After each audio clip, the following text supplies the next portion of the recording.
안녕하세요. 반갑습니다. 주제별 코너 두 번째입니다. 하루에 한 편씩 이렇게 영상을 준비하려 했는데 유튜브를 하고 나서 손님이 무척 늘었습니다.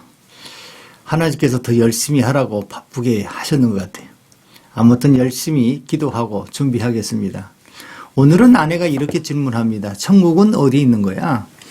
지난 영상에서 히스기야 왕의 기도가 나와서 아침 시간대에 아내가 그럽니다.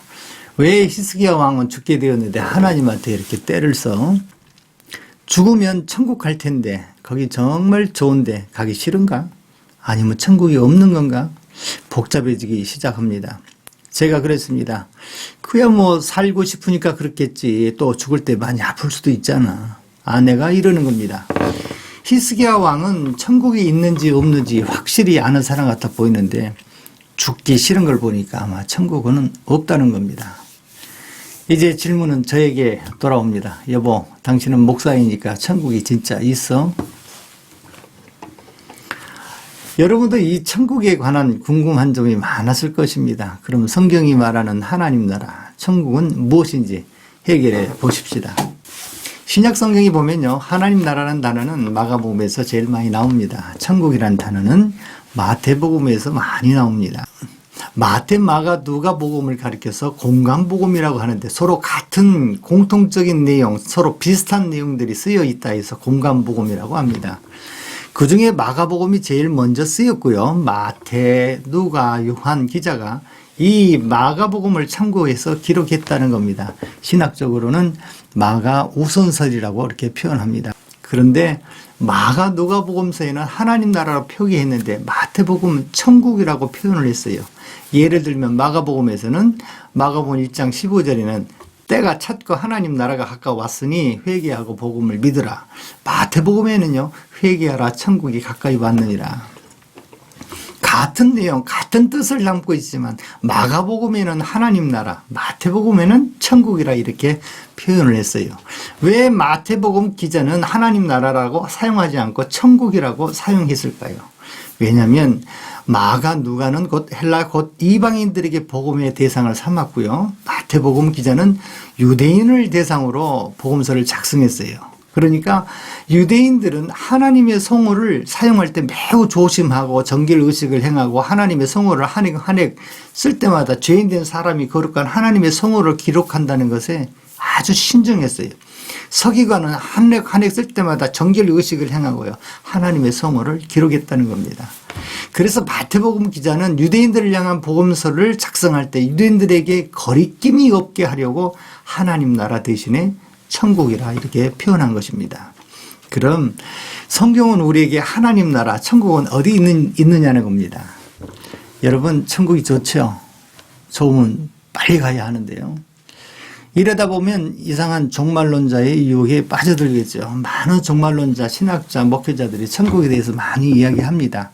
제가 유튜브를 시작하면서 이것저것 살펴보니까 천국에 대한 이야기로 많은 사람들이 흥미롭고 구독하고 있는 것을 보면서 환난 전에 휴거가 일어날 것인가 아니면 성도들에게 환난은 없는 것인가 저처럼 이렇게 설교를 못하면 구독자가 10명밖에 안 되는데 이렇게 무서운 이야기를 하면 많은 사람들이 몰려요. 그런데 저는 부럽지 않습니다. 참 많은 종말론자의 성향을 보면서 맞으면 좋을 텐데 맞지 않으면 성도들에게 혼란을 가져다 주고 귀한 생명의 여정인데 함부로 이렇다 저렇게 하다 보면 큰일 날 텐데 걱정이 됩니다. 인생에요, 죽음 이후로는 하나님의 영역입니다. 바울도 다 보았어요. 그러나 꺼내질 않았습니다. 꺼내어 이야기를 하지 않고 조심하잖아요. 저도 함양에 목회하는 동생과 함께 30대에 열심히 종말론을 공부했습니다. 그런데 그 종말론 현실을 도피하고 싶은 장차 오는 세상에 대한 동경하는 분들, 그분들이 다 돌아가셨습니다. 제가 그때로부터 30년이 지났거든요. 그분은 환난 전 구원을 받았을까 아니면 환난을 겪고 구원을 받았을까? 오늘 저는 이 이야기를 하고 싶습니다. 천국은 어디 있는가? 시기적인 문제인가? 아니면 장소의 문제인가? 누가 천국을 맞이할 것인가? 성경은 천국 하나님 나라는 죽어서 가는 것이 아니고 오는 거라고 말씀하고 있습니다. 회개하라 천국이 가까이 왔다. 온다는 겁니다. 마가복음 15절에 때가 찼고 하나님 나라가 가까이 왔으니 회개하고 복음을 믿으라. 때가 찼다는 이야기는 구약 선지자로 통하여 하나님께서 예언한 메시아 곧 예수님이 오시는 때를 말합니다. 그 때가 찼다는 겁니다. 그러므로 예수님이 이 땅에 오신 사건은 우리에게 하나님 나라 천국을 주시기 위해서 오신 겁니다. 그래서 천국은 오늘 우리가 죽어서 가는 것이 아니라 이 땅에서부터 시작됩니다. 예수님을 믿기 시작하면서 하나님 나라 천국을 사는 것입니다. 첫 번째 통치적인 부분에서 바뀝니다. 누가 왕이냐? 골로새서 1장 13절에 보니 그가 우리를 흑암에서 건져내사 그의 사랑의 아들의 나라로 옮기셨으니 북한의 김정은의 통치를 받게 되면 가난하게 살겠죠. 우리나라 대통령 워낙 많으니까 한국 대통령의 통치를 받으면 부유하게 살겠죠.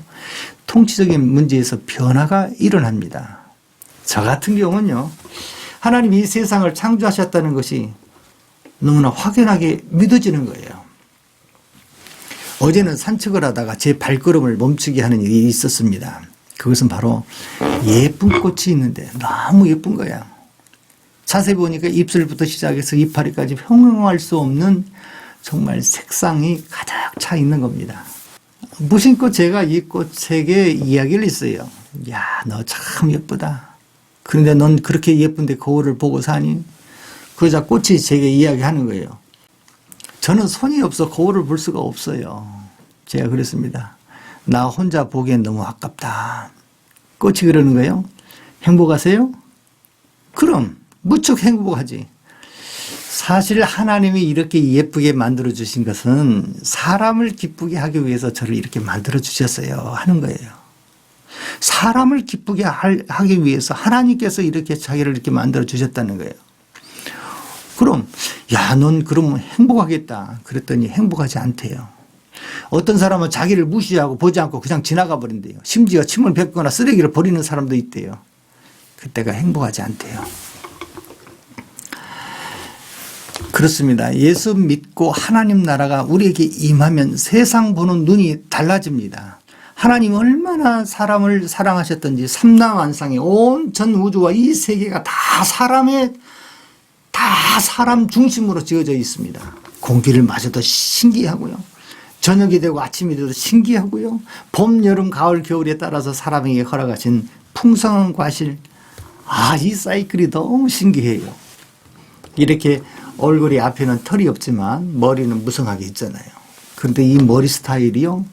전 인류 모두가 동일한 머리 스타일이 똑같은 사람이 한 사람도 없어요. DNA가 그러하듯이. 저 멀리서도요. 저 개똥이구나. 저 순이구나. 하고 아는 거예요. 그러니까 삼라만상에 이 모든 것도 다 아름답고 신기한 건데 사람은 더더욱 신기한 거예요. 더더욱 사람은 좋아요. 사람들이 어마어마하게 많지만 한 사람 한 사람 독특하고 유일한 존재잖아요. 그래서 귀한 겁니다. 저는 사람을 바라볼 때 정말 귀하게 봐요. 세상에 하나밖에 없잖아요. 그러니 미워할 수 있겠어요? 미워할 수가 없습니다. 또한 사람의 인체는 또 정말 또 신기해요. 코가 이렇게 뒤집어졌으면 어떻게 할 뻔했어요? 비가 오면 다 맞을 텐데. 손가락이 이 4개가 됐다든지 6개가 되면 헷갈려서 손을 쓸 수가 없는데 근데 정확하게 하나님은 5개를 이렇게 만들어 주셨잖아요. 얼마나 감사한지요. 지난번 장례가 있어서 벽제에 예배를 집례하고 나오는데 아빠와 아이들이 오열하면서 우는 거예요.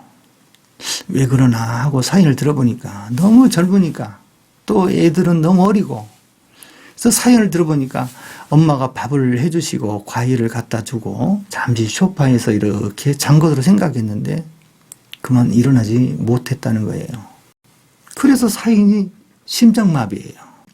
남편은 이럴 줄 알았으면 인공호흡이라도 했으면 큰일을 면할 수 있는데 하면서 오열을 합니다. 여러분 심장을 만져보세요. 저는 아침마다 심장을 붙잡고 감사합니다 라고 기도합니다.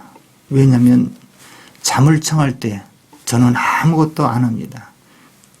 그냥 코만 골 뿐입니다. 그런데요, 놀라운 거는요, 하나님은 천사를 보내주셔서 내 심장을 계속 주무르고 있는 겁니다. 신기하잖아요. 이런 일을 찾아서 이야기하고자 한다면 일평생 입을 열어서 이야기해도 다 부족합니다. 그래서 이러한 표현이 정확합니다. 데살로니가전서 5장 16절 이하에 보니까 항상 기뻐하라, 쉬지 말고 기도하라, 범사에 감사하라, 이것이 그리스도 예수 안에서 너희를 향하신 하나님의 뜻이니라. 그런데 이렇게 많은 것들을 하나님이 예비하시고 하나님 나라 천국을 주셨는데 감사하지 않으니까 하나님 하나씩 뺏어가는 거예요. 건강도 뺏어가시고 재물도 뺏어가시고 사람들로 하여금 상처도 받게 하시고 내가 원하는 것 자꾸 하나도 이루어진 게 없고 기도해도 들어주지를 않는 거예요. 어떤 사람은 낚시를 던지기만 해도 대물이 나오는데 나는 아무리 던져도 그 흔한 볼락도 하나 못 건지는 거예요. 여러분, 감사가 제일 많은 곳은 어딘 줄 아십니까? 저도 여러 신방을 다니다 보면 제일 감사가 많은 곳이 병원입니다. 그래서 병원에 신방 가면요, 열이고 스물이고 모두가 다 한결같이 고백을 합니다. 이만만하게 하나님이 도우셔서 병을 치료할 수 있게 되었고, 전에 깨닫지 못하고 살았는데 내게도 병이 이렇게 생길 줄이야. 그래도 감사하다고 합니다. 여러분, 천국이 어디 있습니까? 물론 죽어서 가는 천국도 있습니다. 그러나 사람이 죽으면 그 뒤에는 하나님의 영역입니다. 사람이 바꿀 수가 없어요. 우리의 영역은 바로 지금 내가 서 있는 이곳이 하나님 나라요, 천국인 것입니다. 우리 이렇게 기도해야 합니다. 성령님, 내게 임하셔서 내게 기름을 부으셔서 가난한 자에게 아름다운 소식을, 마음이 상한 자를 고치시고 포로된 자에게 자유를, 갇힌 자에게 노임의 역사가, 하나님의 신원의 날의 역사가 일어나게 하옵소서. 하나님의 나라 천국의 역사가 일어나게 하옵소서. 우리가 사는 이 땅에서, 내 현장에서, 내 가정에서, 내 사업장에서 내가 수고하는 모든 일에 하나님의 나라 천국을 살게 하옵소서. 이제 천국 가기 위해서 죽지 마시고 이 땅에 두 손 불끈 쥐고 행복한 나라, 하나님 나라 천국을 사는 저와 여러분이 되시기를 축복합니다. 감사합니다.